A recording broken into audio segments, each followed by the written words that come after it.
This is the J&R Sports Lounge. No scripts, no filters, just straight sports talk. Episode 4 starts right now. Welcome to episode 4 of the J&R Sports Lounge. I am your host, Joe Huzar. This is my co-host, Randy Curry. Today, we'll be talking about over-unders on the 2026 Major League Baseball season. We'll be talking about every single team and what we think their predictions, what we think our predictions are for their over-unders, for their win totals.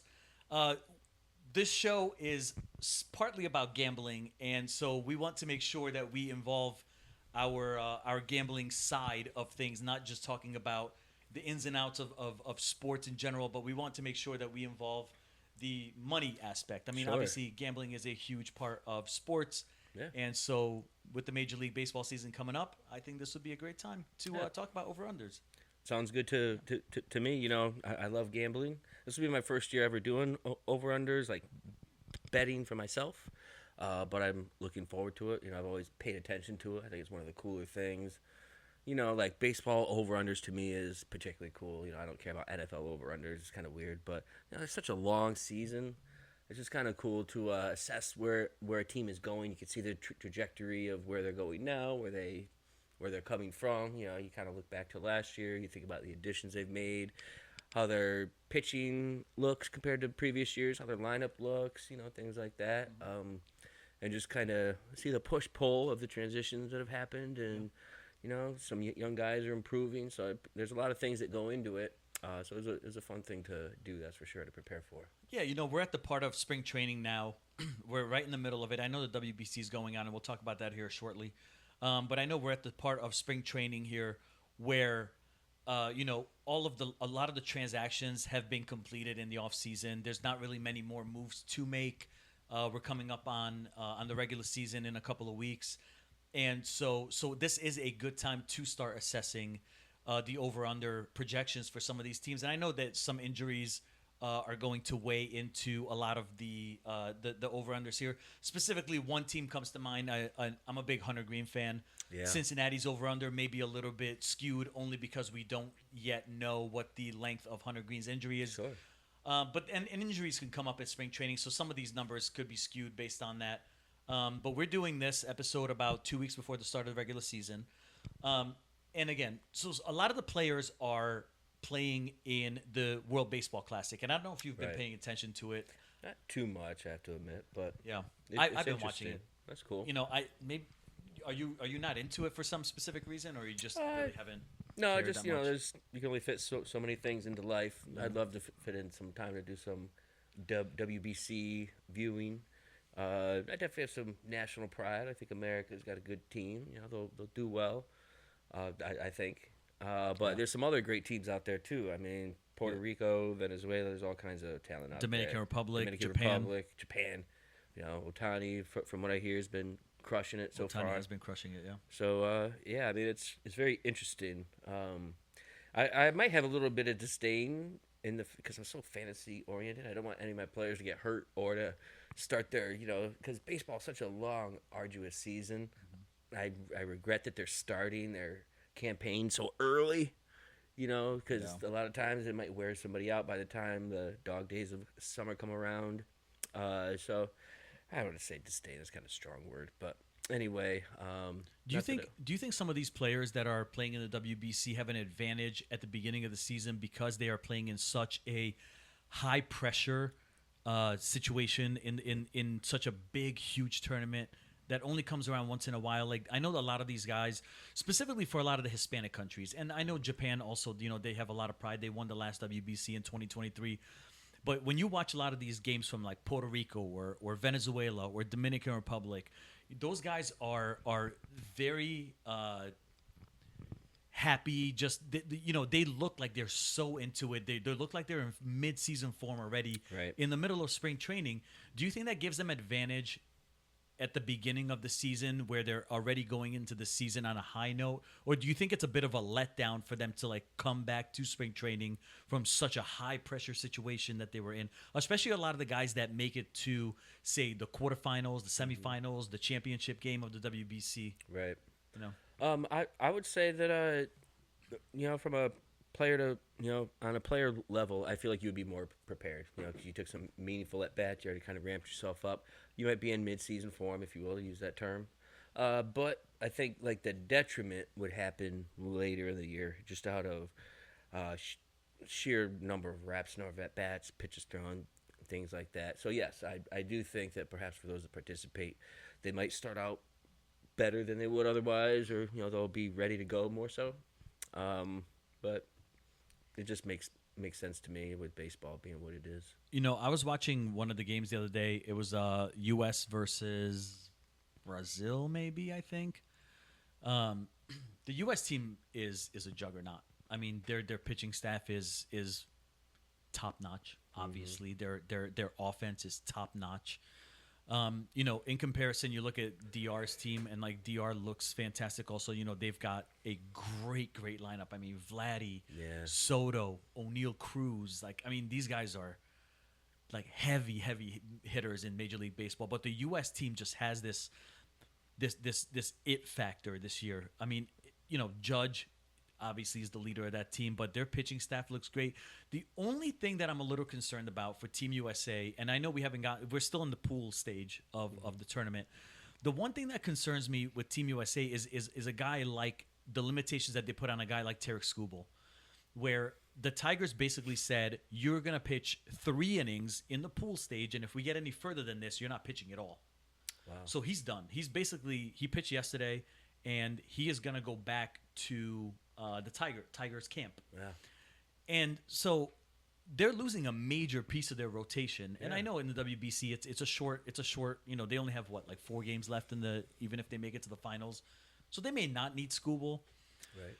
But if you're really going to go for a championship of like a national championship or a world championship, I guess, because WBC, but why wouldn't you keep these guys, even if he can pitch maybe one more inning somewhere? I mean, this is the time for him to get some innings in, even if he's not pitching in Tigers camp specifically against minor leaguers or whatever it is. These are good high pressure situations for him to just get a couple of innings here and there, even if he gets hit hard. So what? Yeah, I mean, anything can happen. Just because he's Skubal doesn't mean that it's automatic. He's gonna go 1, 2, 3, and. Right, he gave up a home run to his first batter against whoever they played. I can't remember at this point. Great Britain. Well, that might be another reason why I feel like the WBC, it does represent mostly, but that's a good example of how without Skubal there for Team USA for the rest of the way, he's like the best pitcher of baseball. Yeah. So you take him away off of Team USA, and that's a big difference. He's gone. So I mean, maybe it would have been USA's year had they been able to have Skubal. That's a big difference. So when those types of differences, or however you would call that, exist, it just makes it seem less like, I don't know if the word would be empirical or whatever. You don't have necessarily the best team winning the whole thing, right? Necessarily. I mean, not to take anything away from Japan last year or whoever's going to win this year. 4 years ago, but 4 years ago. There you go. But anyway, I've actually really gotten into the WBC this year specifically. There was a lot of talk leading up to it. A lot of the players, and I'm a Mets fan. Obviously, we talked about this before. But I'm a Mets fan. 18 of the Mets players from camp are playing in the WBC somewhere, right? Not just in not just in Team USA, but like Mark Vientos is playing for Nicaragua. Lindor didn't go because insurance wouldn't cover him for Puerto Rico, but he's still at home cheering for the team. But there's 18 Mets which is tied for the highest number of players by one team. That seems like a lot. It's a lot. It's a good amount. But I've really gotten into the WBC this year only because I see a lot of these Hispanic and Central American countries have so much pride for this tournament and for their country specifically.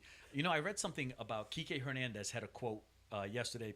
He said, "I've played in 5 World Series, and this tournament means more to me than playing in any World Series," which I think is crazy. Maybe it's the one reason why I was thinking that he would say that is because he's played in 5 World Series. 5.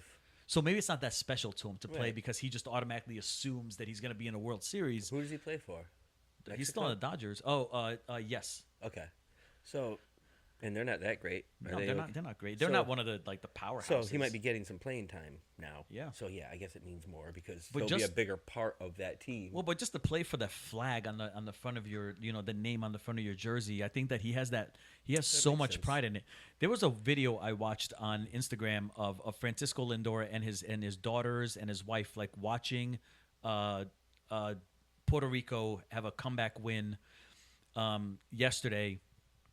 And they're cheering in their house like they're at the stadium, like they're in the clubhouse. And it was really, really nice to see. It was really cool that, they're sitting there just cheering, loving every second of it, having like that pride for their country. But there is only a certain number of teams that have an opportunity to win this tournament, right? I mean, if you really think about it, it's the three favorites are U.S., Dominican, and Japan. Okay. And when you look at some of the other teams, I look at a team like Team Italy, who has a lot of good major league talent. We talked about Vinny Pasquantino, Jack Caglione. I mean, they have and not just those two guys, but they have other significantly really, really good players on that team. They are not in the running for this, and there's been a lot of lopsided games in this pool play. Can imagine. There's been a couple of run rules, mercy rules. They have mercy rules in this tournament. Okay. And I as much as I am into the tournament, there has been so many lopsided wins that that makes it maybe not as fun. The fun part is watching a lot of the Dominican players celebrate, the Puerto Rican players celebrate. But the games themselves really haven't been that great. U.S. played against Brazil in the first game, and they had a 7-3 lead in the 9th inning or the 8th inning or something. Okay. And that game ended up being 15-5 because the U.S. ended up having 17 walks. Wow. And Brazil ended up having to throw like 250 pitches or something in that game, which it just doesn't seem fair. Right. Yeah. I mean, that's pretty lopsided. I mean, I never think of Brazil when I think of baseball. Who are some of are there any MLB teams that you No. Any players? No. There was I think somebody's son was on that team. Like, it wasn't, no. I'm thinking of Manny Ramirez's son, but he was on a different team. That he came on to pitch, and he was only 17, and he's throwing against guys like Aaron Judge. Yeah. Oh, was it him? I'm thinking it was Manny Ramirez's son or something, that he induced an inning-ending double play off of Judge's bat, and you're like, okay. That's very impressive. Yeah. But then they got smoked anyway. Yeah. So I don't know. I'm a fan of the WBC. I think it's a good tournament, and it's nice that it's only once every 4 years because there's anticipation building up for it. Let me ask you this: the 2023 WBC, right? I think we all know how that one ended, right? Do you remember how that one ended? Mm-mm. Okay. Well, I think it ended in one of the most iconic at bats in baseball history. It was Ohtani when he was still playing for the Angels, pitching, closing the game against Mike Trout at bat, with the Trout I vaguely remember this, with USA being down by 1 run, and they had a man on, and I think if Trout hit a home run, the US would have won. But Ohtani ended up striking out his teammate, who he had to go see 2 days later in spring training. But that's just one of those. I mean, that was during when Trout was still Trout on some Trout, level, yeah. Not this version of himself now.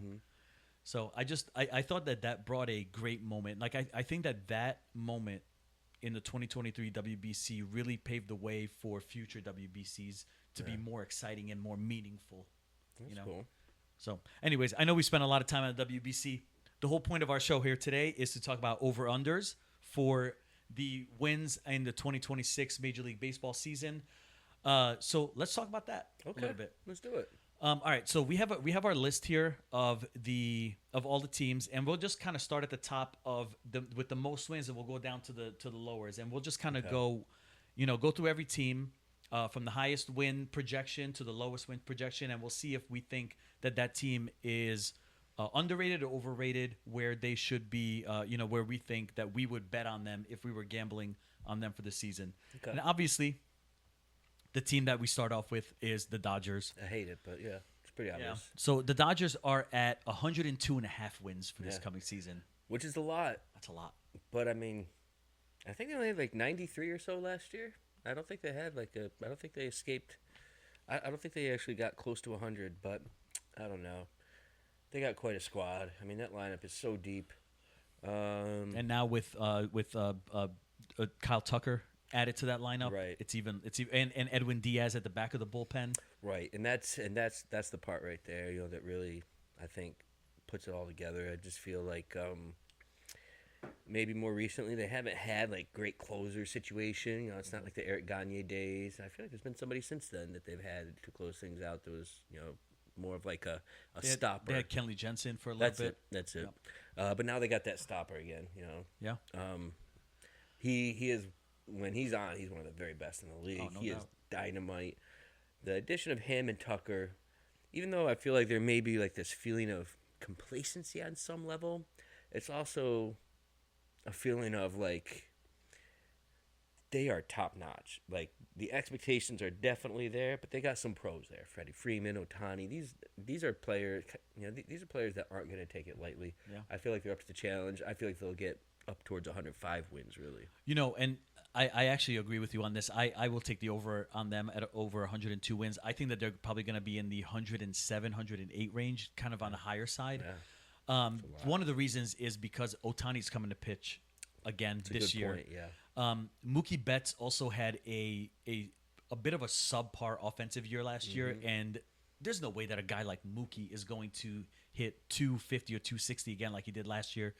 He'll get back right to where his level is, in a great lineup again, which is lengthened by the addition of Kyle Tucker. Yeah. So I really, really like the Dodgers this year. I actually like them to three-peat, which I hate saying because as a Mets fan, I think that my Mets would be next up at some point, but I'm not sure if the Mets have made enough additions to overtake them. In all honesty, I don't think any team has really made that any addition that's going to overtake what the Dodgers have already done. They added the best closer in baseball, and they added one of probably the third best hitter in baseball to their lineup, and they already have the first best hitter in baseball. Yeah. So I see them at about 107, 108, somewhere in that range, 109 wins. I mean, I definitely wouldn't be surprised. That's an awful lot of wins, and it's a lot more than they had last year. But like I said, I mean, this team is a juggernaut. The Giants might be a little bit better than they were last year when you think about it. The other teams in there, I think the Diamondbacks are not going to be as good as they were last year. Right. I don't think the Padres did much different. So within the division, I don't think there's really not much of a challenge, I hate to say. Yeah. I mean, I think it's definitely the Dodgers' season to lose almost. All right, so it sounds like we're both taking the over on the Dodgers, 102 wins. Let's move on to the second team, which is the Yankees, and that is a significant drop-off from what the Dodgers number is. The Yankees over-under is 90.5 wins, which is 12 wins lower than the Dodgers. That's crazy. It's I don't know if that's unbelievable. ever been the case. That's a crazy number. 12 wins. There is no other gap that maybe the Rockies at the end of the season here, but on the top of the list, there's no gap that is this large between the best and the second best team or the next team. And here we are saying that those wins aren't enough. So we're predicting the gap to be maybe even bigger, depending on how we feel about whether we say if we say overs on these next couple teams, like how much over. You know what I mean? So, I mean, our gap is probably bigger than what the gap Vegas has for them. Well, so the Yankees are at 90.5. So let's talk about them for a quick minute here. Okay. So the Yankees are at 90.5 wins. What are your thoughts on them? I took the over. I think the rotation's solid. I think, as the year gets going, as Rodon gets his innings in, if he, has a year that he's capable of, there's a lot of good players in that rotation. They have a good lineup. I think there's some players that are just really going to solidify themselves as great hitters in that lineup, and I feel like they're easily going to go over, honestly. I feel like they're going to have a really good year. Yeah, I tend to agree with you on this one, too. I know, when people do podcasts and they do shows, I think that there's a lot of wanting to disagree with your co-host sometimes on things to make it sound like you have a a good show. But I'm gonna agree with you for a second one here, and maybe that isn't great for podcasting specifically and doing shows. I'm because, sure we'll have some that we but there will be disagree some on. differences. But I tend to agree on the Yankees. As much as I hate saying it, I think the Yankees are a 95 win team this year, with Garrett Cole coming back off injury, Cam Schlittler looking like a real good solid player. Max Fried obviously is fantastic there. I know that they lost Devin Williams to the Mets in free agency, and so maybe the back of their bullpen isn't as strong. But I mean, their lineup is very strong, just like it was before. Their rotation is very, very good. And I have a hard time thinking that there is many teams out there in the American League that can actually beat them. Not that I think that there's going to be a Dodgers-Yankees World Series rematch, because I think the Blue Jays last year proved that the Yankees can be overtaken. Right. But I do see the Yankees being fairly dominant, and they are finally back to that high standard championship caliber team that we've expected from them in the late 90s and the early 2000s. Yeah, I'd have to agree with that. I feel they also have Judge in the middle of that lineup. It's not like let's say my team, the Giants, Devers in the middle of that lineup. Right. I think that, like, if we're gonna take my team, I think they have a good lineup. But I mean, to have a guy like Judge in the middle of the lineup, or like for your team to have Soto in the middle of the lineup, Judge especially. I mean, and the Dodgers have Ohtani in the middle of that lineup. Like, that anchor being as good as what he is, I mean, that really helps the whole team. It lengthens the lineup considerably, covers a lot of holes. He's just one of the best hitters in baseball, period. He can generate a lot of runs. He can do so much for you. So yeah, I think they're very solid. I actually think that the Yankees are probably one of my top 3 stone cold locks to go over a 90.5 win season. I know that division is tough, but they are just so stacked at every position. I mean, I know that they, maybe their defense isn't necessarily the greatest, but I mean, offensively they're a juggernaut. Their pitching is 1 through 5 is really good, and so I picked the Yankees as one of my stone cold locks to hit the over. Makes sense to me. Yeah. All right. Well, let's go to our third team, which is my Mets. They are also at 90.5. I'll tell you, I hate that number. I don't see them hitting 90 wins or 91 wins. I don't see them going over. I hope they do, because as a fan, I want them to, but I see them maybe hovering around. So last year they went 83 and 79. I see them possibly maybe getting another 4 wins. Somewhere around an 87, 88 win team. I don't see them winning 90 games. The division is difficult. Yeah. The Braves are good. The Marlins weren't as bad as people thought that they were. Right. Their pitching, the Marlins pitching is pretty good. The Phillies obviously are going to be the Phillies even without Zach Wheeler next year. Right. I just don't see the Mets doing it. Honestly, I don't. I think they're going to get very close to it. It was a tough one for me. I think they're going to be a little bit better than they were last year. I just don't think that they will quite make that 90 wins mark. Yeah. What do you think? What do you think a realistic number for them is? 88. 88. That's kind of where I was going, about 87, 88. Because that 90 number is such a benchmark. I feel like they're just a hair below that, honestly. Yeah. Okay. All right. Sorry about that. We'll cut that part. That's fine. Well, not the whole part, just this part. Okay. This quietness. All right. Okay. So we talked about them. So you think they're going to hit under also, right? Yeah. Okay. All right, let's cut all this. Yeah. You want me to fix this? You get up and fix this? What the hell? Come on, guys.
Oh.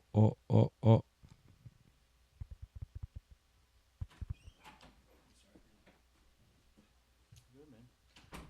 All right, so let's start the Mets all over again because I feel like that's when we got a little distracted there. Okay. Name, what's the Mets rotation, real quick? Peralta, Nolan McLean. Yeah, what the fuck? I'm gonna make for better radio. I'm going over. All right, Peralta, I Nolan love McLean, Peralta this year. Senga, Yes. Oh fuck yes. I love this because I'm gonna give you shit. David Peterson, and Clay Holmes. 4 inning Clay Holmes. Yeah, I like that back end. I love the front end. Yeah. All right. McLean's a little. McLean's gonna be a fucking stud. But it's hard to when he's that young. Yeah. I think he's gonna be a stud too. Yeah. All right. So we'll start off with the You Mets know, the again. first pick in Sherman's draft. If McLean, would you take McLean that early? He was not kept. Yeah, probably. Yeah. I mean, he's a strikeout machine, dude, and he pitches 6 innings. See, the thing with Peralta is he only goes like 5, but he's a strikeout machine. Right. McLean is a strikeout machine, and he pitches 6 innings, and he's a tough dude. Don't they also have Oh, and they have good bullpen? Jonah Tong. Yeah. Yeah, they do have a good And bullpen. there's another young guy. And they traded him for Peralta. Brandon Sproat. Yeah, that's what. They traded him to Milwaukee. Okay. All right, ready? Let's get back to it with the Mets then, all right? Yep. All right. So our next team is the Mets, who are at 90.5 wins, same as the Yankees. As a Mets fan, I think that number is outrageous.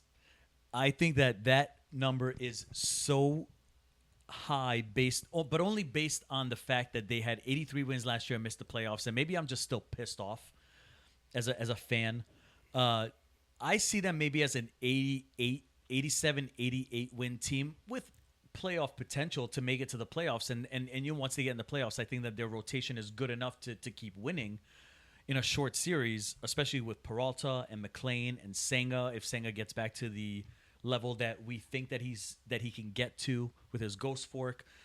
But a 90.5 win over under, I think, is a little bit egregious for the Mets. I just don't see it. I mean, for me, I feel like that number 90 is right there. I feel like it's such a meaningful number for these over-unders. But I would almost say like 90. But I guess I'm going to go over with it because I think there's a little bit of juice left. As far as Senga, didn't really work out as a season last year. I feel like he can really add a lot. I think he's a really good pitcher. The addition of Peralta, I mean, he's a stud. He might not go deep into games, but I think he is an absolute stud. Agreed. I don't think he's a guy that's going to have to, get used to things in a Mets uniform and have adjustments. I think he's a pro. McLean, up-and-comer, stud. I really like the front end of their rotation. I love their lineup. They also have an anchor in their lineup in Soto. They have really good pieces. Lindor. Well, they've also added they got rid of Nimmo, but they added Marcus Semien. Right. They also added Bo Bichette to that Right. lineup. So for me, that's a lot of star power. I mean, you're producing runs. You're moving it along. I like those types of additions, Semien and Bichette. Like they'll be getting on base. They're professional hitters. They'll take quality at bats. You have a lot of veteran leadership. To really help things along. If I had one concern, it's the back end of their rotation. Some unproven guys there. But David Peterson's there, and he was their number 3 starter last year, somewhere in the middle of the year when they went through injuries and stuff. Right. Sorry to cut you off, but they right. just and he'll be their number 4, number 5, kind of tailing the rotation, which is not bad. I mean, there was a time before the All-Star break last year where David Peterson was pitching to like a 2.8 ERA. Right. So he has that potential to do it. I just don't want to see Tyler McGill in the line in the Right. rotation anymore. I'm just sick of seeing that guy. Yeah, I mean, if you're gonna make a championship run, personally, I would rather have like one of those guys. My number 5 be a Peterson, or my number 5 be a McGill, or my number 5 be whatever, and still have a number 4 that's kind of like a number 3, I guess. Like if McLean was down at 4, which is kind of crazy to say because he's that good. Yep. If they're just a little bit longer, or if they can hang in there and then make a trade towards the end of the season for a really solid arm, they can really lengthen their rotation a little bit. I think you're talking about a really good team that has a chance to really push for a good playoff run. Yeah. So are you taking them over? I'm going to take the over. Wow. All That right. way I take the over on your team while you take the under. I hope I'm wrong. I really hope I'm wrong. Obviously, Plus- as a Mets fan, I just don't see it, man. I don't know what it is. I mean, didn't Soto have a hard time adjusting last year? No, he hit career highs in home runs and RBIs. What about when he started, though? Well, yeah, the He first started two off seasons very he was cold. garbage, and then after June, once June hit, he's playing at MVP level. Right. He even said, I think, and we'll move on to Seattle here in a second, but he even said this offseason, he said Ohtani better pitch his ass off this year because I am coming for an MVP. Thank you. So, I mean, thank you, Soto, because that supports my over. That is such a that's like giving me goosebumps as a Yeah, Mets fan. man. I'm like, oh my god, this guy's gonna hit like 7,000 home runs this year for us. I love it. But it's great. I love it as far as how it reflects on my over. Makes me feel better about it. Again, as a Mets fan for the last 35, 36 years, I think I've been conditioned to go into the season excited, but not that excited. Let's not go crazy. I do think the That's how I Braves are see going to it. do a little bit better this year. I think so, that's going to take away a little bit. The Phillies are the Phillies. I mean, That's a we'll tough talk division. about them. But they're going to have a lot of competition. I Both agree. East divisions, the NL East and the AL East, I think are very tough this year. Right. So yeah. All right. So let's get to our next team. We'll get Okay. to Seattle. The Mariners are at 89.5 wins for the season. What are your thoughts on Seattle? I love their rotation. I think last year they were able to get to about there. I think they were 89 or 90 wins, I believe. I think they have a good rotation. I think a lot of things went right. Honestly, I feel like they're going to fall just a little bit short of that. I think I'm going to take the under. I feel like, I feel like their lineup, might not quite allow them to get to that threshold. I think it's a good team, but Naylor, I'm not really a big Naylor guy.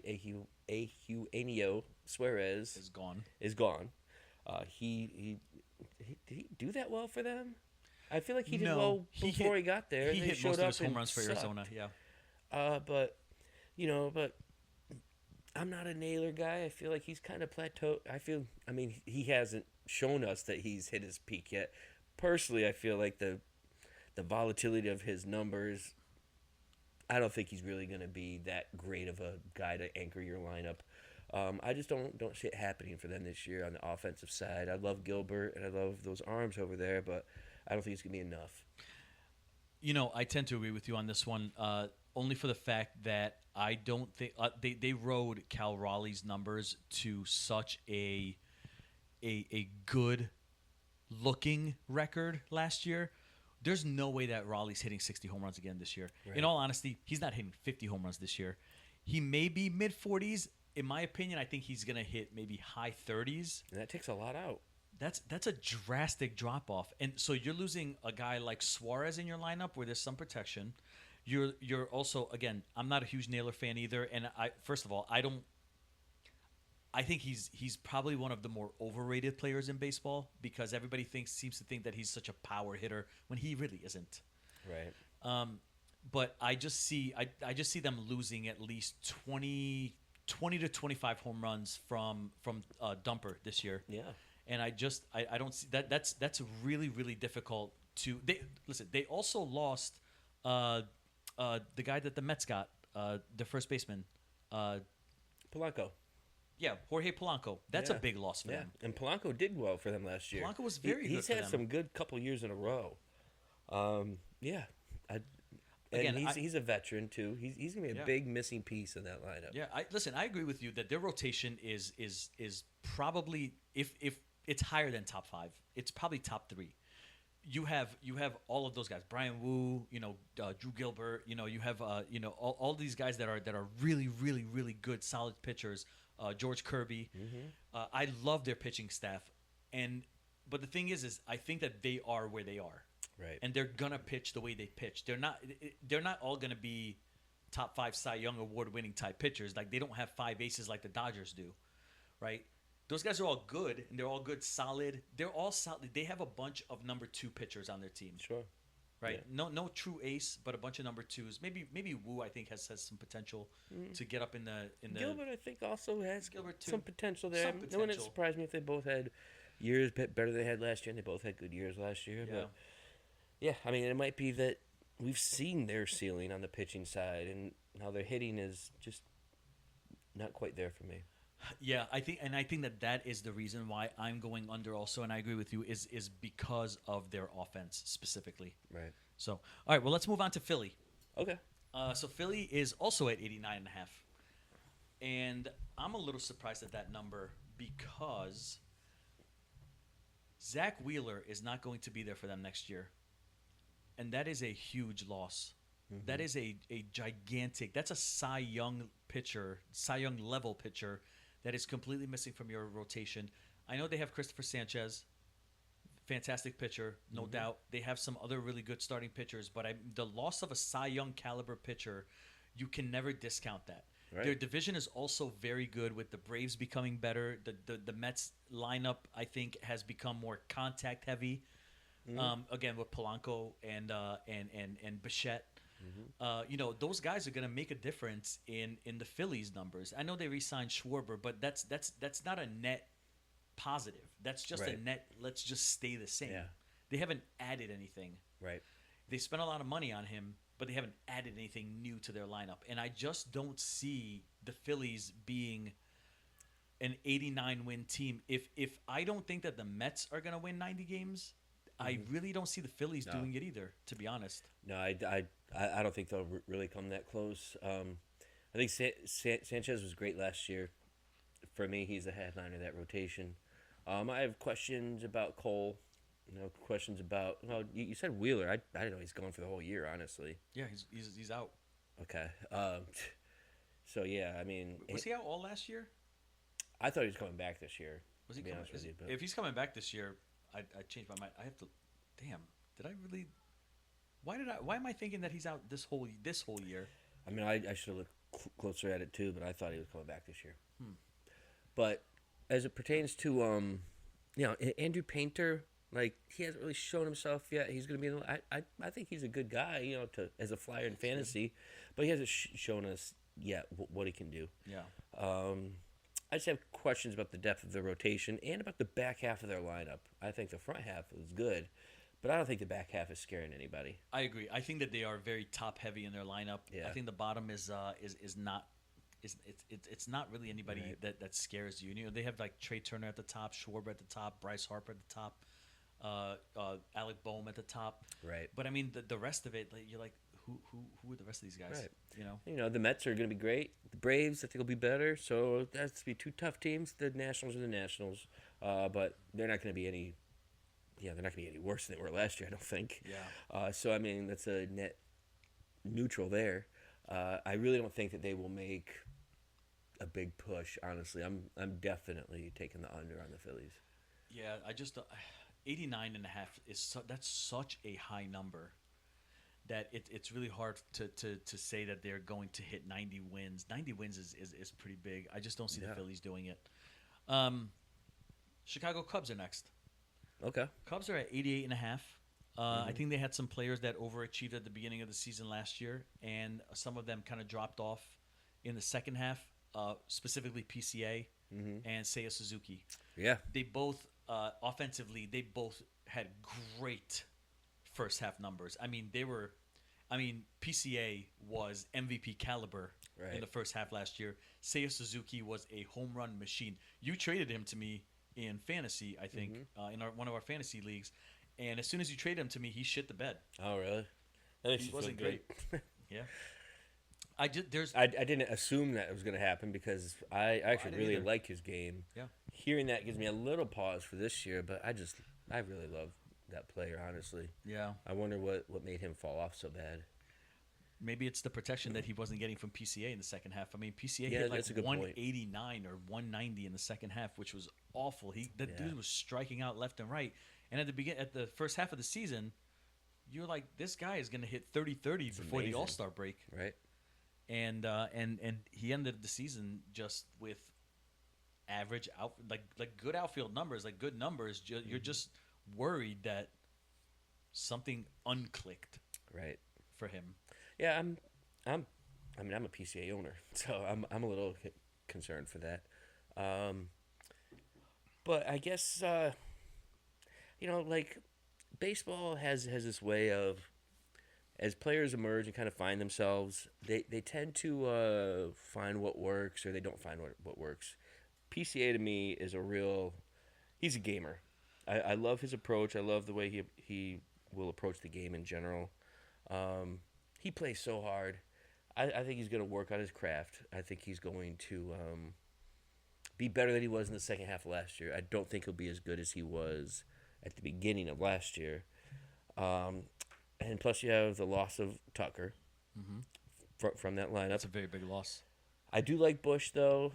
I like pieces of their rotation. Cade Horton, played really well last year. He looks legit. Yep.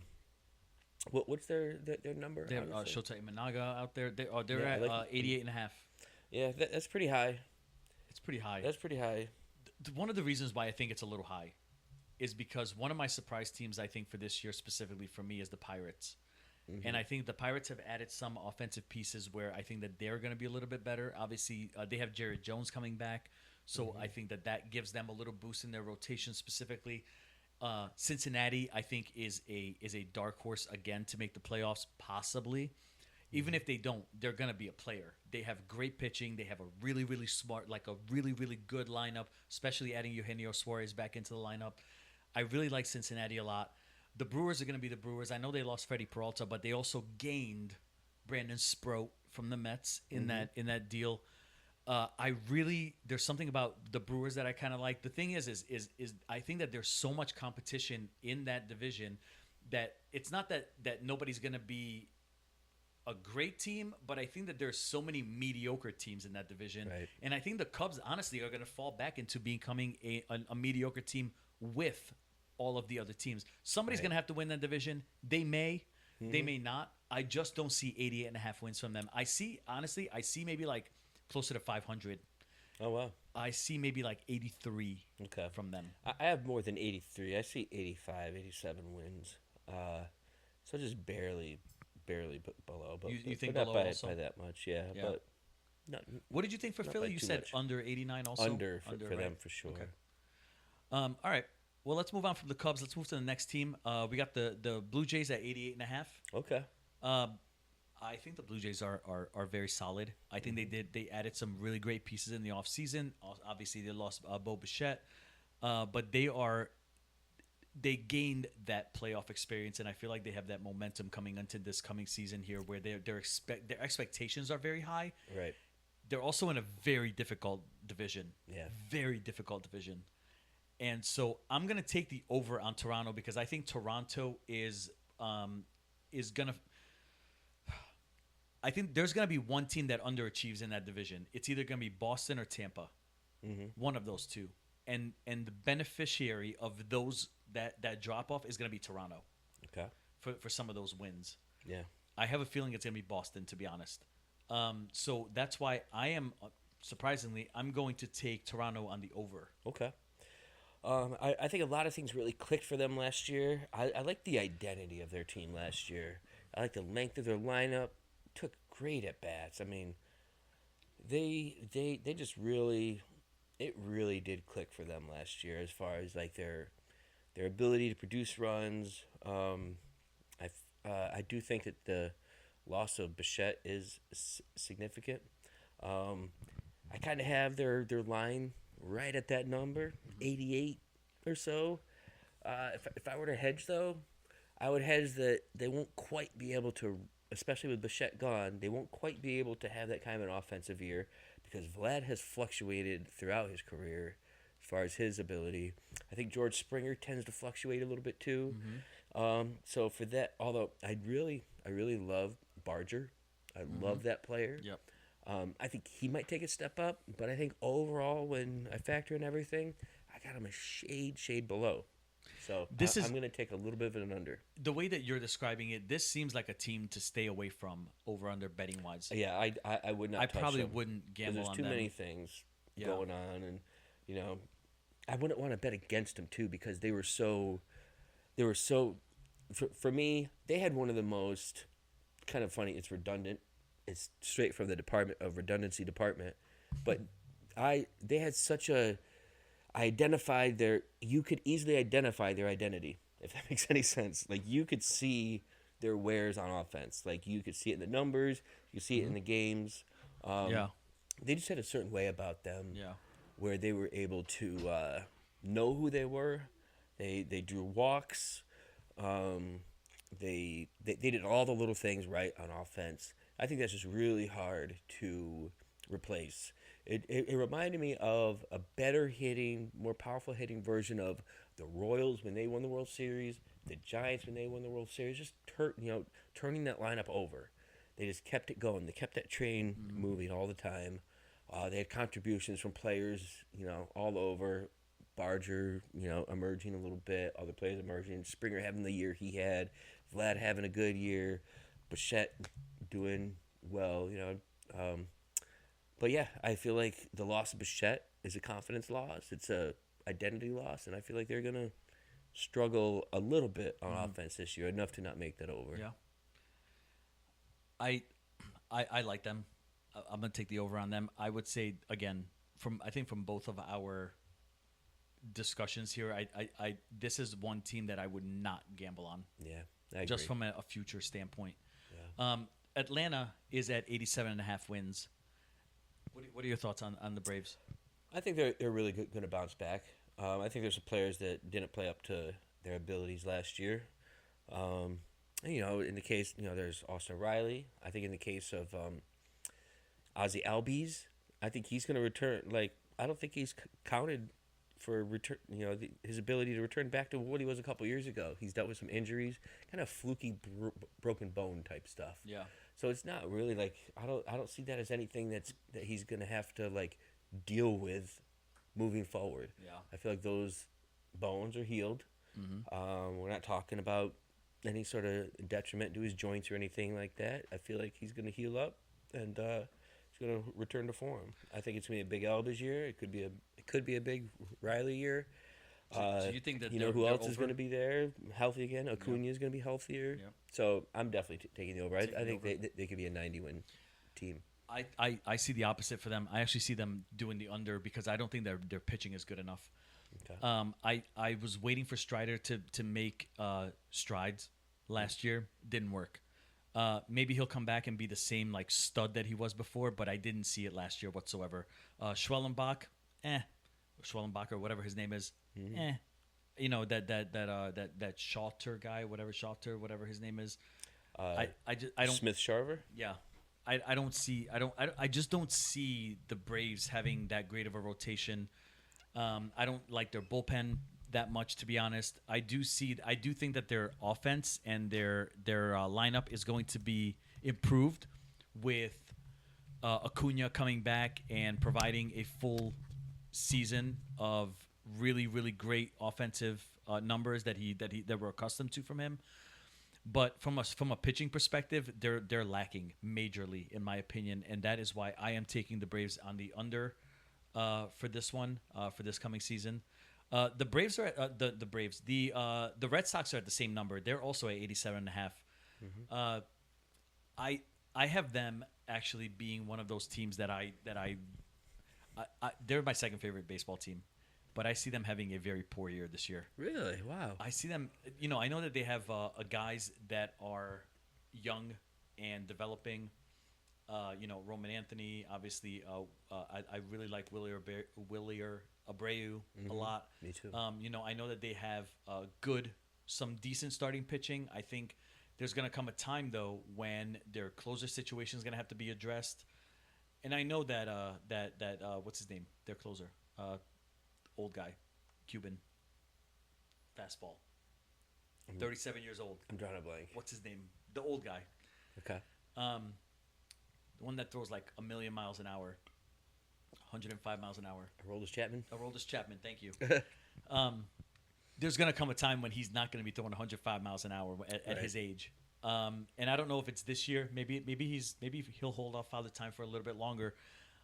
There's just something about the Sox that I don't like. I don't think that they added really anything significant this offseason that's gonna make that makes me think that they're gonna do much better than what they did last year. In fact, I think with the loss of Bregman. I think that is a decent enough loss for them where I don't think that they're gonna be as good as they were last year. What I really like is another year for Anthony. You know, I think he's going to emerge as a star of this league, or at least a future star. Mm-hmm. There's so many players in that lineup that I just like. Players that are underappreciated, I think. You know, you mentioned one in Wilyer Abreu. I really like, so I guess he's not underappreciated. But I really like him. I like guys like him and Anthony, and I even like Sedan.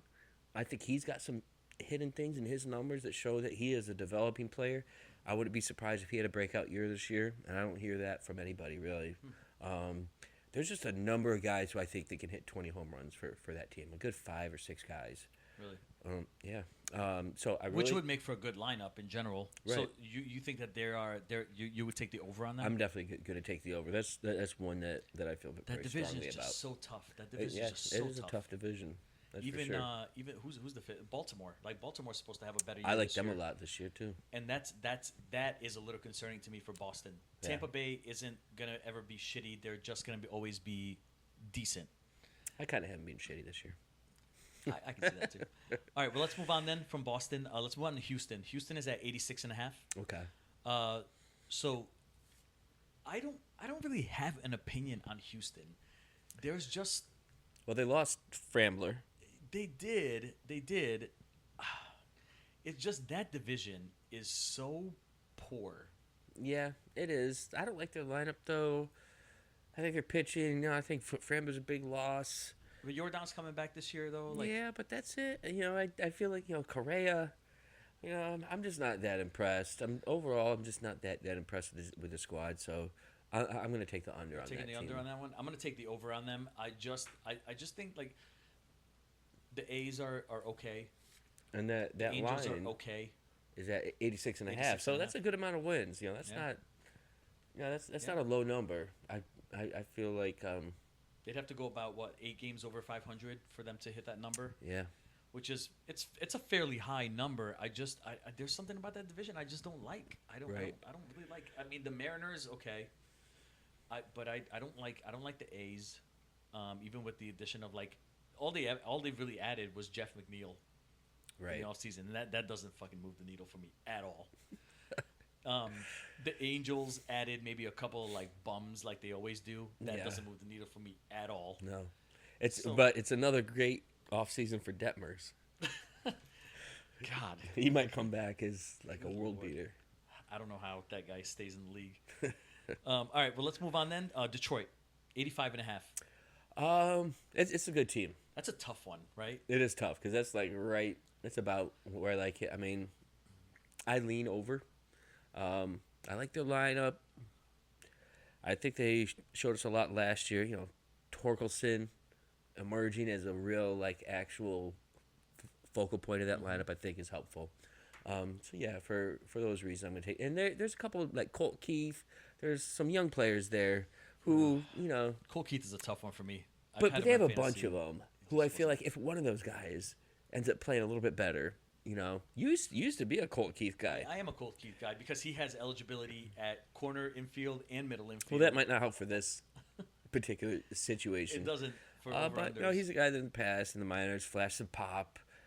He showed some on-base skills. You know, like I don't know. I just feel like this team has Riley Green. You know, they're young enough to where I'm not going to expect a drop off from their top. If anything, maybe a year better for some of these players. I think we kind of know what Green is. Maybe Torkelson has another ability to improve his game a little bit. Do you think they're over? I'm going to take the over on Detroit. All right, I'm going to make this is a tough decision because This was one of my tougher teams to make a decision on, only because I really like a lot of their players. I really like Riley Green. I really like Kerry Carpenter. I Right. really like Torkelson. I really like the addition of Verlander back to their rotation. I really like Skubal. I really like a lot of their players. I also think that Javi Baez is significantly overrated last year, and he played out of his fucking mind. And I Yeah. don't think he's going to replicate those same numbers. I think Kerry Carpenter is going to become a strikeout machine at some point. I think Riley Green is going to go back to being a high strikeout guy like he was before. My bold prediction for the season is that Detroit is going to be a seller at the trade deadline, and they are going to get rid of Skubal at the trade deadline. I feel like you And- might be wish casting Skubal and like the Torek on the Mets in the future or something like that. I wouldn't mind either one of those two guys, honestly. But I feel like they're just hanging on for dear life with Skubal here. And if they even if they even start the season off shitty, they're gonna get rid of they're gonna start trading off some pieces here. Like they're gonna go through a bit of a rebuild. There's gonna come a time when they've waited for Torkelson long enough. And I put Torkelson when we did our first baseman top 10 list. I put Torque in my top 10 because I think he had a great year last year. But he has that Will Myers type of outlook for him where he has the potential to be a great player, but I'm not sure if he's ever gonna fully realize it. Right. And yeah, he had a great year last year. His number, he put up 30 plus home runs, 80, 90 RBIs or whatever it was. He hit like in the mid 200s. But he also has the possibility of dropping back off like he was Sure. before. And I mean, last season, not 2025, but 2024, he got sent down to the minors. Right. There's also that Torkelson. Yeah. And he's just one guy that I'm saying, but if they get into a position where they're not meeting the expectation, or they feel like maybe some of the teams like Kansas City or whoever kind of passes them in that division a little bit, they're going to start selling off, and I think they're going to start selling off early, which is going to lead to a significant drop-off in wins Yeah. for them. Yeah, that would And have an so impact. that is the reason why I'm taking in the under for the Tigers. Okay. And again, my bold prediction is that it's not really bold, because if they happen to be shitty, they're just going to trade away Skubal to get something for him. But I do think that they are not going to be a playoff caliber team, and they are going to trade away Skubal in the middle of the season. Not to the Okay. Mets, and I'm not saying it because I'm a Mets fan. I think that honestly, I think the Yankees will make a play for him. Yeah. Like I a can see Jason that Dominguez, happening. they'll give up like a Jason Dominguez, Yeah. or even as a rental. Right. Give up Jason Dominguez and a couple of higher level minor leaguers for him. I can see that. So next up, same win total, 85.5, Baltimore. I'm definitely going over on that. I'm a big believer in Baltimore. I think a lot of their hitters really kind of didn't live up to the hype last year. And Westberg, who's injured right now, Colton Cowser, Jackson Holiday, but they added Pete Alonso, and I'm a big Kyle Bradish guy. I think he's going to have a great year. I just like the squad this year. I feel like it's been some lean years for them. I think that this year they're going to bounce back. I have a lot of teams in the East that are going to do well. I agree with you on this one. I really like Baltimore a lot. They're a dark horse. Not a dark horse because they were great 2 years ago, and they just had a really big drop off last year. I think a lot of their young guys regressed maybe in their second years, and they went through a lot of sophomore slumps. But I can see them getting back to the level that we thought that they were going to be 2 years ago, that they were supposed to be last year. Right. And I mean, last year, honestly, there was a lot of times, a lot of predictions that had them in the World Series. Wow. Right? Last season, I mean, I think I a lot guess of people so, yeah. thought that they were a World Series caliber team, and I still think that they have the talent to be that team. Plus, adding Pete Alonso in there, they have some pitching in there. I think they added another starter, not just Bradish coming back, but they added another starter there. And I can't remember who it is right now, but they added somebody else. I like Baltimore a lot, and I will take I the do over on too. them also at 88, 85 and a half. Let's go to drop down one win total there to 84.5 for Milwaukee. Right. What do you think there? I would have to say. I mean, I'm pausing because I'm trying to think of somebody that's. Oh, it's Peralta. No. Well, he's gone. Who's- They have Yeah. Corbin Burns. Right. Peralta's out of that rotation. I think that's a big hit. It's a big hit. Yeah. Chorio, I think the jury's kind of still out on him, what kind of player he's going to be. They also had a fun lineup last year. They were able to produce some runs. You know, you could kind of see how they did it too. You can see their identity on offense. I think there's a chance that Chorio could take a step, even though last year was about the same as it was the year before. I think overall, though, I'm going to have to go under. You're gonna go under. I'm Yeah. going over on Milwaukee. They always find a way to do something. Like they just they are the Baltimore Orioles of the National League to me. They have good young talent. They have a good mix of some veterans in there, and they always have a decent enough pitching staff. I know Baltimore's pitching staff is always a little suspect, and Milwaukee's is a little bit better. I agree with you that Peralta's a big hit for them, but I think that they just find a way. Again, that division. I know I mentioned this earlier when we talked about the Cubs. I think the division is going to be a little bit better with Pittsburgh being a little bit better this year and Cincinnati being a pretty good team. Milwaukee is just a good, solid franchise. They're maybe I'm comparing them to the wrong team. Maybe they're like Tampa Bay of the National League. You know, they always find the cheap, good players that they turn into stars that they trade away for good picks. Okay. Right? That's pretty much what Tampa's blueprint is. I'm gonna go over only because I think that the division is pretty weak overall. I think that is honestly, besides the AL Central, the NL Central is probably the second weakest division in baseball. And for that reason, I'm just gonna take Milwaukee over. Although I don't feel great about that one, and that for me is a do not bet, Right. because it's just tough. Yeah, I feel uneasy about my under with that one. You know, dropping again one step down, one win down to 83.5. We got the Texas Rangers. Okay. I'm going to take the over on that. I feel pretty good about it. I like the addition of Gore. I think he's going to sort some things out. He was amazing to start the year last year for several starts. Great K to walk ratio, striking guys out left and right. Just looked really like he was turning into the ace he was supposed to be. Obviously, there was a precipitous fall off, but you know the top two in that rotation. Top three, even with Nate Eovaldi in there. Well, what I'm saying, like those, he's gonna learn a lot from those two. Oh, no doubt. Yeah. Like he's the number 3, right? Yeah. So like he's gonna learn a lot from Uvalde. Who's this? And Jacob DeGrom. Yeah. Like that's some good. There's some good. That's a good one too, and those are some veterans that can really show you some stuff. Yeah. I feel like that's gonna just be so crucial to his career. I like the manager. Isn't it still the guy that used to be with the Giants? Is it still Bochy? Yeah.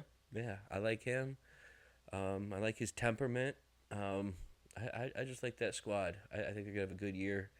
I think Gore's gonna be a big part of it. And yeah, I'm gonna take the over, and I feel pretty solid about it. You know, again, this may be not the greatest podcasting thing, but I love the Rangers this year. Love them. 83.5 is, I think, significantly under I think what so, they're too. going to do. I This think is they actually could be my close to second 90. favorite bet for the year. I know I mentioned the Yankees as my bet number one that you should definitely take the over on. Definitely take the over on the Rangers. 83.5 is such a low number for them, especially like you said. Their top 3 in their rotation is fantastic.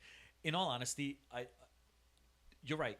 Mackenzie Gore is going to learn so much from Jake and so much from Eovaldi that he may get some down ballot Cy Young votes at some point this year. Like he is a big time strikeout pitcher whenever he's on, and he's like 2 years ago when Gore was very, very good.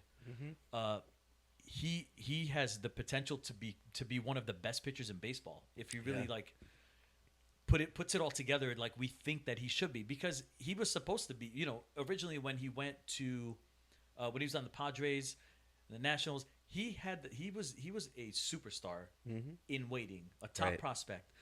I love Mackenzie Gore in that lineup. I mean in that rotation. I love Brandon Nimmo in that lineup. Yeah. I don't mind the fact that they lost Marcus Semien. Marcus Semien offensively provided them nothing. He provided them some defense, but nothing else offensively. Corey Seager and Brandon Nimmo and who else do they have in that lineup? I mean, what's his name? Adolis Garcia. Yeah, Adolis Garcia. He had a bit of an off year last year too. He did. I just there's something about that team that I Corey really Seager. like. Yeah. Yeah. You know, so it's he's a great hitter. This is one team I would say if you're going to put a futures bet on a team, the Texas Rangers at 83.5 are significantly underrated. I would push a lot of chips into the pot for them. Yeah, I like that. So, next up, same win total, 83.5, the Padres. I mean, they still have a lot of good players in that lineup. I think it's a little bit low, just a little bit. I'm gonna take the over on that. I don't think there's gonna be much change from last year. It's a good division. The Dodgers are amazing. I think the Giants are a good squad. I- But I just see them as just getting a little bit over. I can see the Padres going over. Maybe not by much, but they're built well. I know that they lost Mason Miller last year. I know that they lost a couple of players here and there. Arias, obviously, a high batting average guy. They're just built well though. I mean, like anytime you have a good starting rotation with what they have, and Yu Darvish may not pitch for much longer for them if he retires at some point. But they have a good team.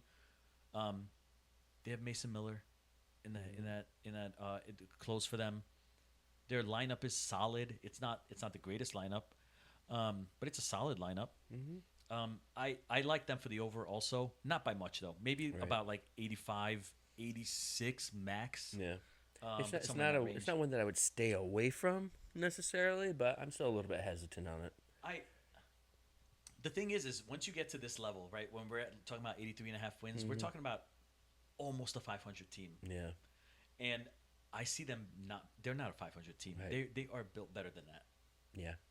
I'd agree with that. I feel like they're like an 86, 87 win team. Nothing too crazy in the 90s, but nothing too low where they're under 500. So, I mean, this is a very accurate number for the Padres, honestly. Yeah, it is. You can see that maybe a couple of wins over that. Kansas City, 82.5. I love the over for that. Yeah? Yeah. I mean, I'm a big fan of Bubich and Reagans at the top of the rotation there. I think there's going to be some players that are going to take a step forward in the Italian breakfast. I think the other Italian guy there is going to be a little bit better this year. Jack Caglione. Jack Caglione. I like his game, at least what he did before he got to the big leagues. But I think he's just too good. I feel like he will definitely be more of a presence in the lineup. And they still have Sal. They still have some other pieces that have hit well for them in that lineup. I love Maikel Garcia as an overall player. I love him. I love him this year. So I think he's going to be fantastic. So I just feel like it's a team that's on the up. I think they'll continue to be that. We haven't even mentioned Bobby Witt, who's, another one of those excellent guy to have in the middle of your lineup. I also really like Kansas City this year. Not as That'd much be as I one of like my Texas. favorites. Not as much as I like Texas. But I do like them to be over 500. Not by a lot. Right. I like them enough to be over 500. Maybe again about 84 wins or so. Okay. So about a win and a half above their projection here. But they do have good pitching. I know you're a big Cole Reagans guy. Yeah. I'm gonna keep him in one of our fantasy leagues. I like him a lot too. I think I traded him to you. You did. I think That's why I it's- like him. I'm a little surprised that you got rid of him because how highly you talked about him before. But I like him a lot. Yeah. Yeah. All right. Well, Kansas City is 82.5, so we both went over on that one. Cincinnati 82.5.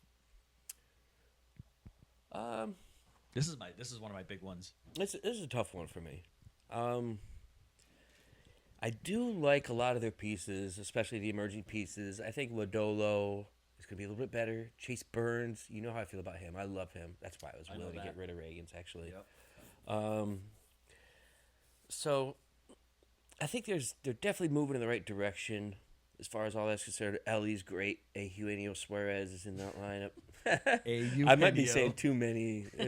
There might be too many. There's too many vowels. Syllables in that. Eugenio. But I don't know. I feel like Ellie's game, just the way it is, he's bound to have some cold streaks. He's gonna carry the team at times. He's gonna have some cold streaks.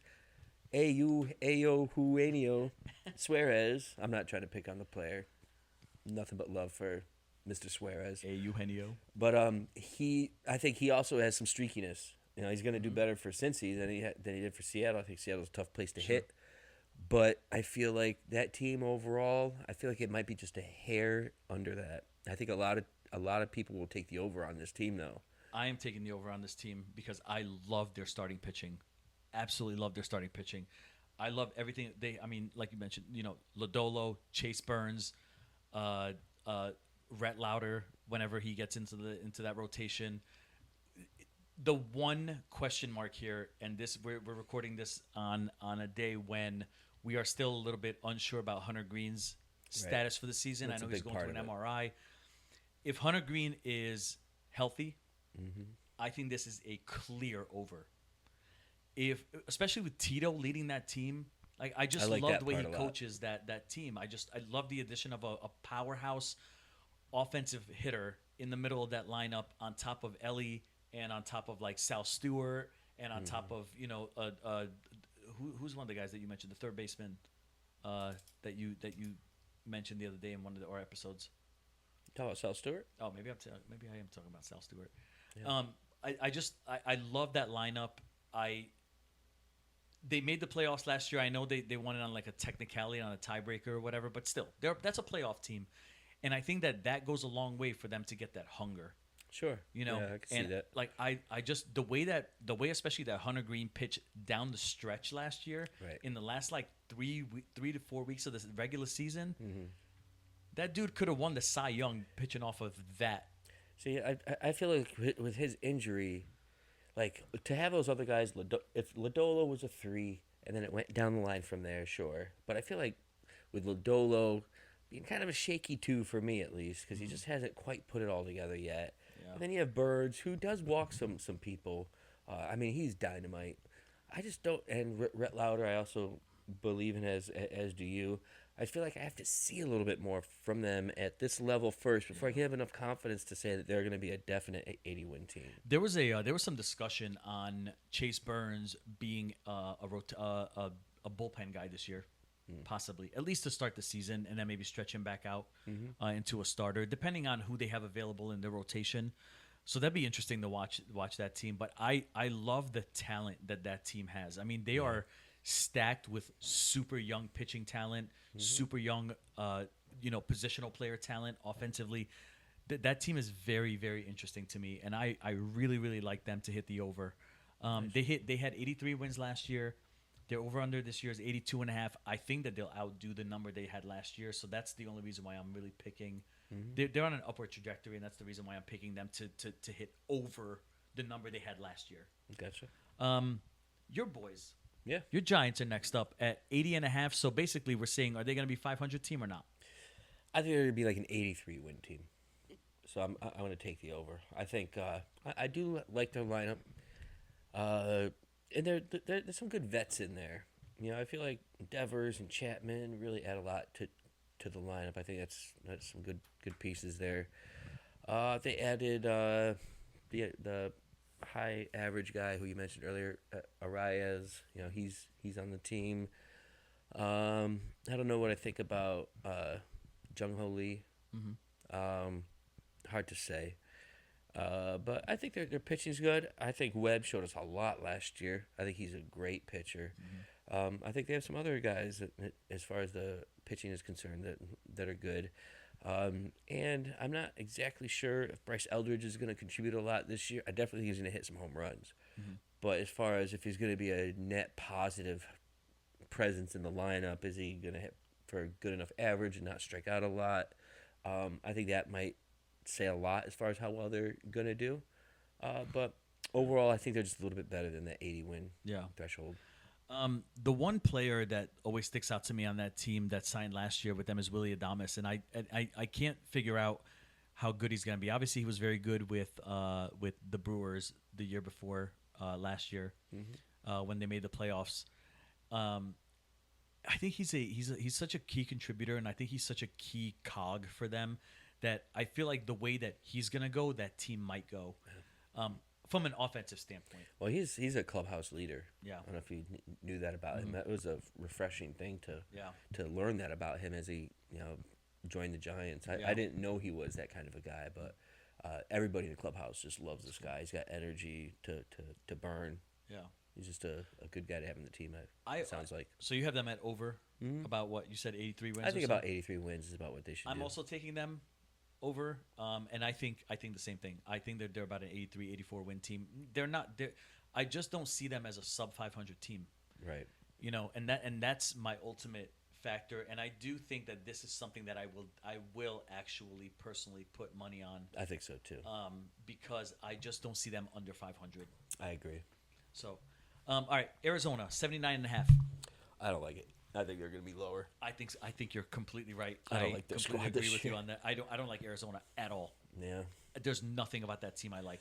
They lost Zach Gallen, so their number one is Merrill Kelly, who's like 38 or 37 or 38. I'm not a big fan. They lost Eugenio Suarez.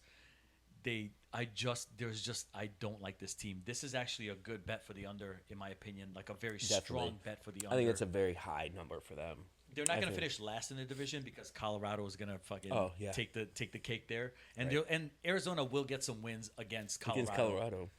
But Arizona, I see as maybe 74 wins. Yeah, like I'd have 74. to agree. Like if the line was at 75, I wouldn't know what to do. 79, ugh.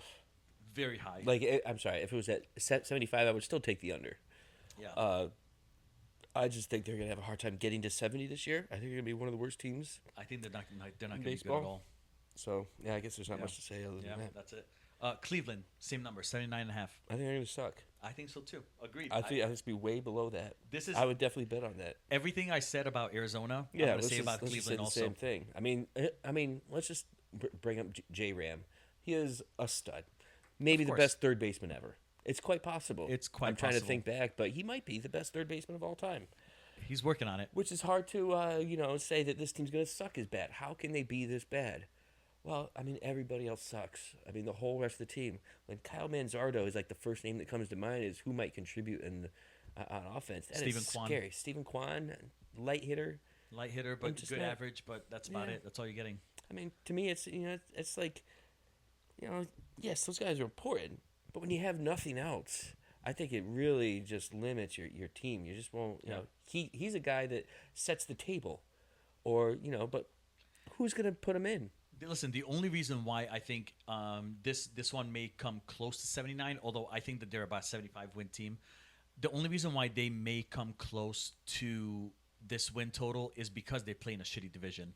Right.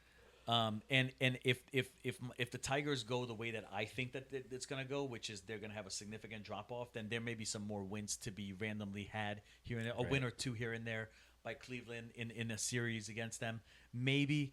But I still see them as hitting the under. At max, I see them at 78 wins. Yeah. At max. Yeah. They're just not a good. They have no rotation.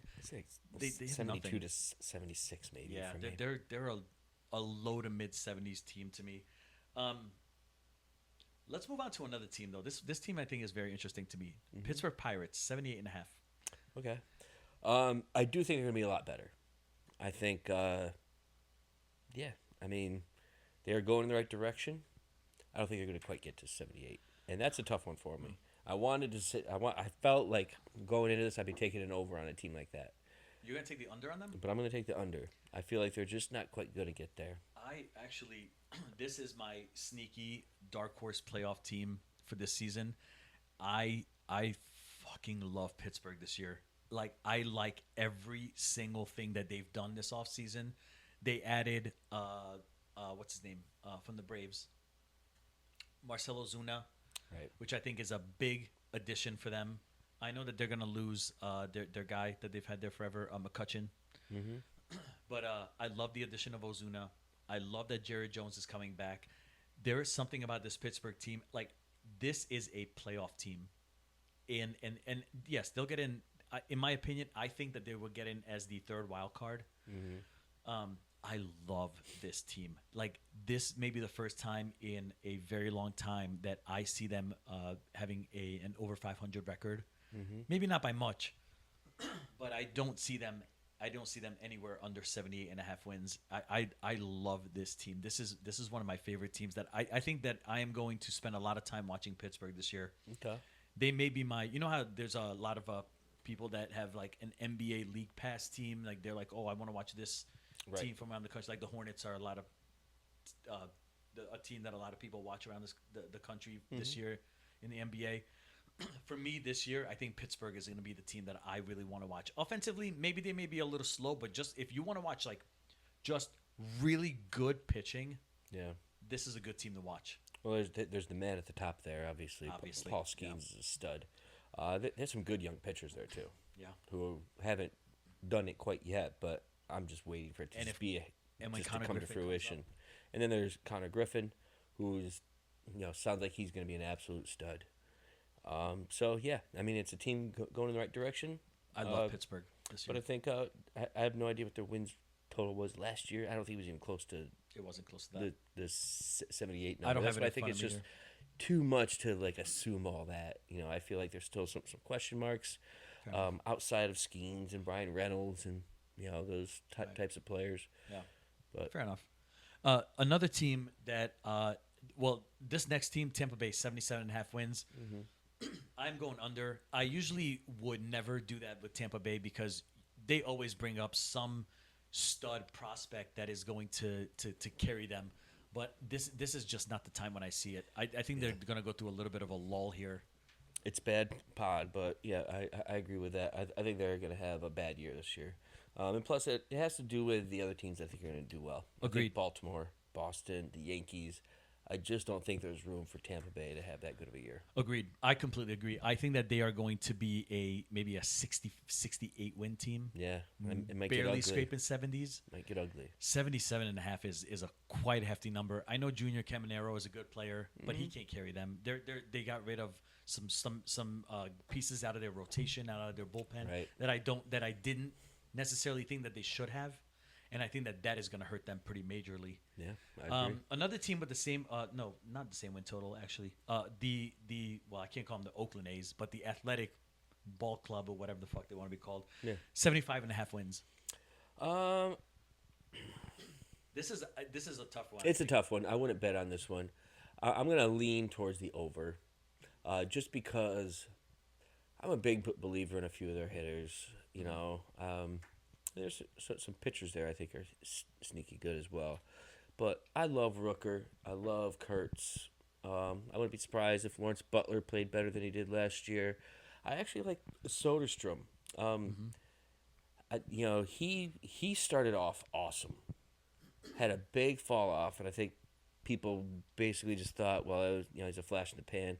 But the second half of the year, he kind of put some other parts of his game together as far as being an overall hitter.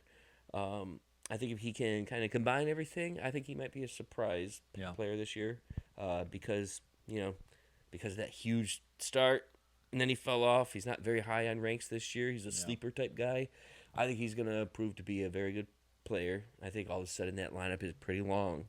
I think adding Jeff McNeil, who's a batting champion. Yeah. From a few years ago, he doesn't me. move the needle necessarily, but he could be a table setter for some of these guys. He can be. I think the changing scenery will help McNeil, as it will Nimmo. Another Met. Agreed. To be jettisoned. Yeah. What do you think about their pitching staff, though? I mean, besides like Severino, who else scares you in that rotation? I mean, they're young. I just don't see them pitching well enough, especially against a team with some offensive weapons like Seattle, like maybe Houston, even with Jordan coming back. They might get hit a little bit once in a while. So I for that reason, I'm taking the A's under. Okay. But it isn't. This is a do not bet for me because I think that this is way too close to call.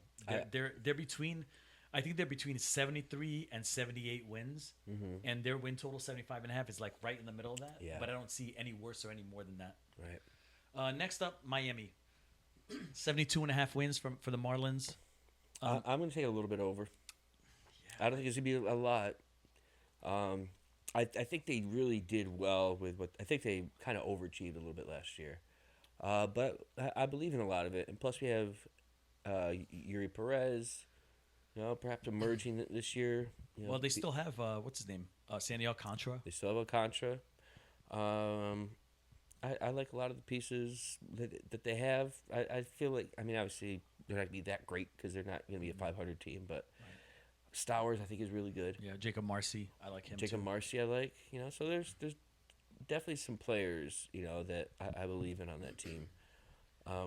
You think that they're going to sell off at some point, though? I mean, you think they're going to come to a point when they're going to sell off like Yuri and Alcantara? Alcantara was already in discussions before this past season. And if that were to happen, it could be a team that really stacks up those losses as the year goes on.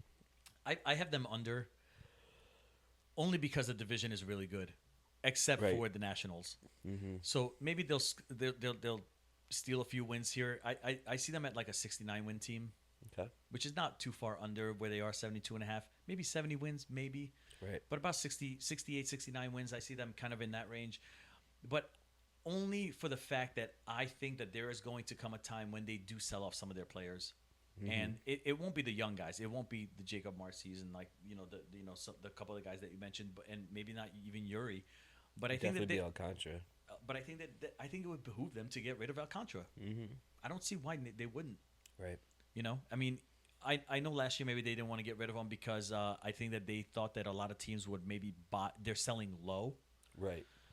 And if he has a great, April and May, and he's going into the All-Star break with really Alcantara-like numbers. He's turning like 7-inning starts and 8-inning starts on a regular basis, which he's known for. Which was his thing. Yeah.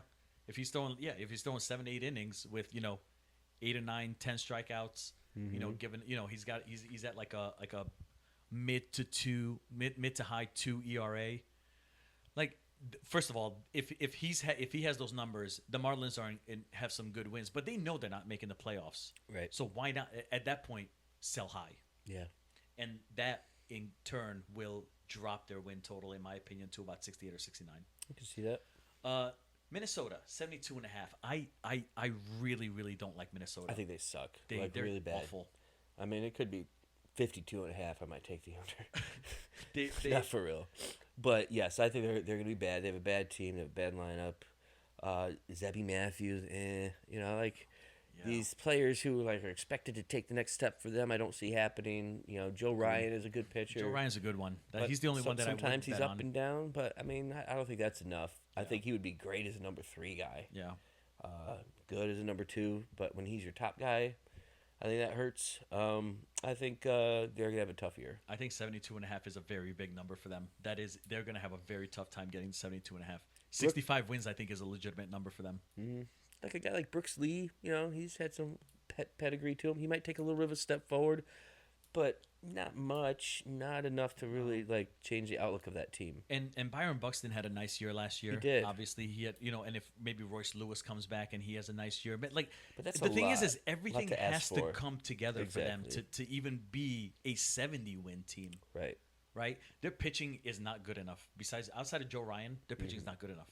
Right. I agree. Their offense, not scary. Yeah. I'm with you. I don't know. I just don't see it. I think that is a really good bet for the under so also.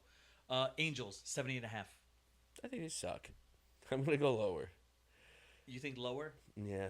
It's getting hard because these win totals are not very high. But to pick lower on these, I just don't see them winning much. I really don't. The Angels, I see them at about 70 wins. Yeah. Maybe high 60s, but I see them at 70 wins. They always scrape a few wins together here and there. I don't know. They're a tougher team. This is a do not bet team for me only because they're always in this range, this 71 and 91 record range, Yeah. which I can't bet that. Right. So I'm gonna say over, but it isn't by much. Like 72 wins is a ceiling for them. 72 and 90 I think is a good season for them. Okay.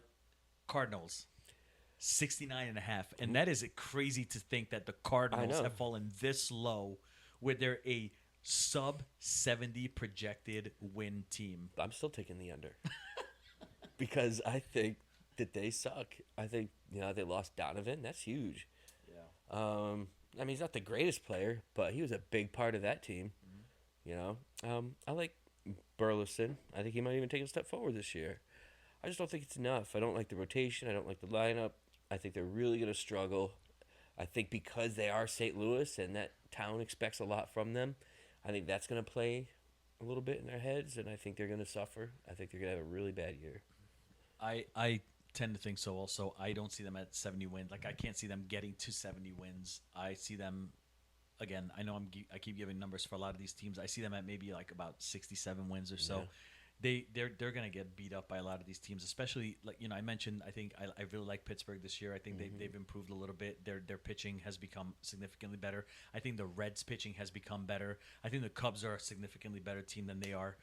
I just don't see I really just don't see St. Louis doing anything this year. And that's really unfortunate to see from one of the powerhouse franchises in baseball for them to sink to this level where you're even considering the fact that they are they going to win 70 or not this year? That's crazy to think about. I think baseball is better when the Cardinals are a good team.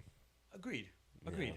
They got the classic logo. They got a great hometown. I just think it's too bad for baseball, for the MLB when the Cardinals are so bad. But but under 69 and a half wins. And then we have our bottom three here. Mm-hmm.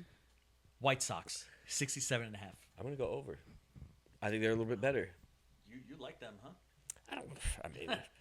Well, I like them to do better than their 68 wins line. For them is liking them because they have been awful. Yeah. Awful. I just think I think they're going to have some players improve. They're a young squad. They actually did pretty well hitting against lefties last year. Mm-hmm. I think there's some stuff to hold on to. Colson Montgomery, Kyle Teal. I feel there's some players in that lineup that can, take a little bit of a step forward. I like some of their young pitching. I like a little bit. Shane Smith. Yeah, Shane Smith. Yeah. A couple other guys. So I just feel like they're going to be a little bit better. And I think they'll just barely clip that win total. I'm trying not to think of every shitty team as getting the under. No, all I the hear shitty you. teams are going to be even worse this year, and all the teams that are used to being on top are going to be on top. Yeah, I tend to think about the White Sox in a way where they lost Luis Robert, who already wasn't doing anything for them. He wasn't doing anything for them. And yeah, you're right. They do have some good young talent, like you mentioned, a couple of those players like Kyle Teal and Shane Smith and a couple of their offensive players. Mm-hmm. The one thing I was really surprised about 2 years ago, obviously they set the record for the most losses in Major League history. Mm-hmm. And last year they got their new manager that came in for them. I can't remember, the little skinny dude. I can't remember his name, but he really reorganized the culture of that team and made them play better. Mm-hmm. Not that they played significantly better, but I mean they did. The thing is, from 40 wins, it's hard to go down. Right. So you have to only go up. Mm-hmm. And so they got to about 55, 58 wins or whatever it was. I'm not sure if they've done enough this offseason to warrant a significant jump up to 67 and a half wins. So I am taking the under because I still think that they are a 63 to 65 win team. Okay. Maybe even lower, about 60 wins or so, right. Which is still 20 wins better than 2 years ago. Right. So, speaking of shitty teams, the Washington Nationals are at 65 and a half. I'm going to take the under on that. I just think they're really bad. I mean, James Wood is might take a step forward. I think it's a team that's going to sell, and they have the pieces to do so. I feel like that shortstop, middle infielder, C.J. Abrams. yeah, I think he's going to be a trade guy.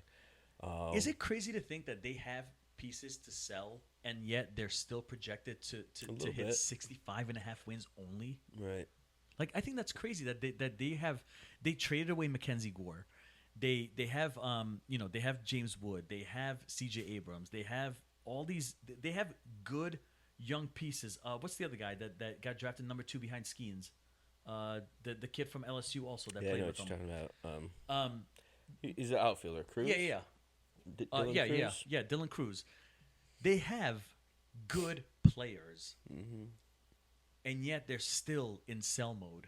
Yeah. Does that mean you're going to take the over? I'm gonna take the under also, and I think that this is one of my bigger unders again, Okay. which is surprising because it's hard to be a big, strong contender for being an under when you're at 65.5 wins, which is almost, you're pushing 100 losses. Yeah. It's hard to see. It's hard for me to say that I'm taking a team almost at 100 losses. Right. But I am going to also take another team with 100 losses, and that is obviously the bottom of the barrel, and that's the Rockies. And their number is, how at the top we talked about the Dodgers and the Yankees having 12-win total difference between them, 102 and 90 wins. Between the Nationals at 65.5 and the Rockies down at the bottom, there is an 11-game difference. That's crazy. 54.5 games. 54.5 wins. And I'm taking the under. That's a tough one. It's a tough one. I can't think of. I don't know how they're going to win games. I think they're terrible. They don't have any. I mean, besides like Ezekiel Tovar, who I really, really like, by the way, Hunter Goodman. and Hunter Goodman, who was an All-Star last year, which I know that's a popularity contest in some way. But besides those two guys, and they also signed a pitcher in the offseason who's like. It was like some middle of the road guy that they think is Michael Lorenzen. Yeah. That's their biggest free agent signing, Michael Lorenzen. That's pretty bad. They're not trying. But they also brought back Paul DePodesta as their president of player operations from the NFL, from the Cleveland Browns. Okay. They brought him in as the guy to maybe oversee the overhaul and change of this team. I don't see it. Nobody wants to play for Colorado. No. The players that they bring up suck. Yeah. German Marquez, I think, is gone now. I think he went somewhere else. Finally. I mean, in all honesty, if you really look at the Rockies rotation, I've sent this in text messages to you, to the group. When was the last time that you saw the Rockies have a different rotation than the same like 5 dudes that they roll out every year for the last 5 years? Yeah. I mean, it's been the same. German Marquez. There's a white guy that Antonio Senzatella. Yeah, he's always been there. That's not the white guy. No, but it's like Jeff I forget Hoffman. his name. But yeah, I mean they always have the same pitchers. Because nobody wants to sign there. Yeah. I don't care how desperate you are for a contract. You're not signing in Colorado. Right. I don't like their front office. I mean they got rid of Arenado and then gave that guy Chris from Chicago a big contract. Chris Bryant. Chris Bryant. I didn't understand that. I just think there's mixed messages from the top. I don't know. I don't see much going on with them. So 54.5 wins is, I mean, that is incredibly low, dude. That's 108. That's 108 losses. Like, I'm thinking of it from the opposite perspective, right? Not like fuck the wins. I'm thinking like, are they gonna lose 108 games? That way. Yeah, I mean, it's possible.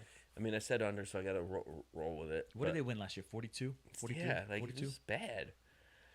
So this will be a 12-game improvement. You were routinely betting against them. I faded them and all season. It was unbelievable, like how they would lose. Yeah, and it's the same squad. You know, they'll find ways to lose. They really haven't improved at all. Yeah, I mean, they haven't. I mean, again, they added one guy, and they have a couple, like maybe 2 players.